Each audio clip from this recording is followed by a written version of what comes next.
title, Identity Lost.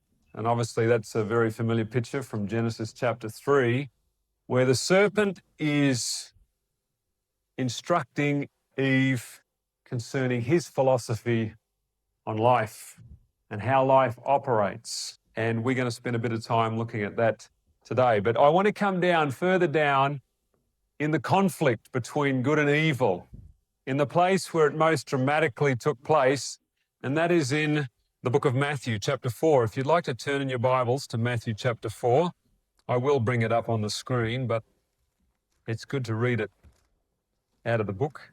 Matthew chapter 4, and verse 8 and 9. And showed him all the kingdoms of the world and their glory. And he said to him, all these things I will give you if you are what? We're still waking up. What does he say? Fall down and worship me. Now, firstly, note, when Satan says, all these things I will give you, in terms of the kingdoms of the world, what is he saying about his relationship to those kingdoms? He owns these kingdoms. He's saying, look, Jesus, I know that you've come here. You've come here, you want to reclaim these people, these poor people on this planet. I've got an easy way for you to do it. Just bow down and worship me. Now, I don't know if you can imagine coming to someone and someone saying that to you. If someone said to you, look, I'll give you all this stuff. All you got to do is bow down and worship me. I mean, what would you think about that person? That they're a little bit insane. But doesn't that reflect that he really is insane? Isn't Satan really insane? So bow down and worship me. Just bow. What on earth was he thinking? Just bow down and worship me. How desperate is Satan to gain eminence or preeminence over Christ? And he'll get it any way he can, but thank the Lord, he never will.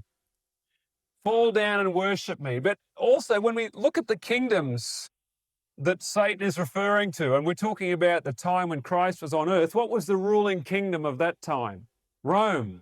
Do you know how Rome was formed, how Rome started as a nation? Do you know the history of Rome? This is the story that is told anyway. It's a story of two brothers, Romulus and Remus. Now, the myth says that they were suckled by a wolf. We know that isn't true. But these two brothers, Romulus and Remus, and they were in a particular locality, and they wanted to start, a little kingdom of their own.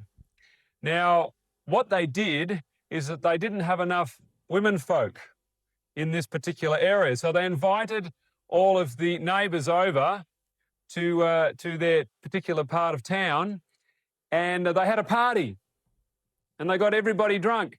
And while the men were all drunk, they killed most of them and took their wives because they needed some women so they could start a new town. Is that a good way to start things? And then after Romulus and Remus couldn't decide who should lead. So what Romulus did is while Remus wasn't paying too much attention, he took a big rock and cracked his skull and killed him. These are the kind of kingdoms that the world is based on, these kind of principles. Is that a good way to start a kingdom? Brothers, these are supposed to be brothers. And that is the way it started. So we look at the kingdoms of the world and we look at the kingdoms of the world today. What was Satan actually offering Jesus? Was he offering him something very valuable? Disease, famine, jealousy, hatred, anger, killing, war, strife.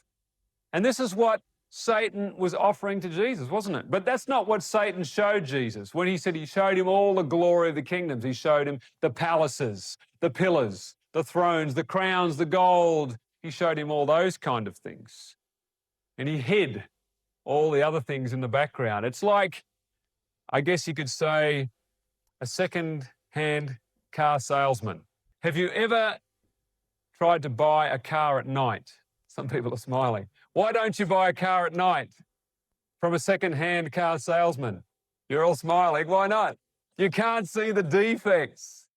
And whatever Satan did, I don't know what PowerPoint presentation he was showing Jesus, but he was hiding the defects. He was doing the second-hand car salesman deal, trying to show Jesus, look, it's a good deal, Jesus. All you have to do is bow down and worship me, and I'll give it to you. But Jesus knew. He knew what was in the heart of man. And that's largely because, at another point we'll talk more about this, that he became one with us, didn't he? And it says in the Bible that Jesus knew what was in the heart of man. And so Jesus knew what Satan was doing, And he knew from the temptations that man experiences that man is in a not very good situation.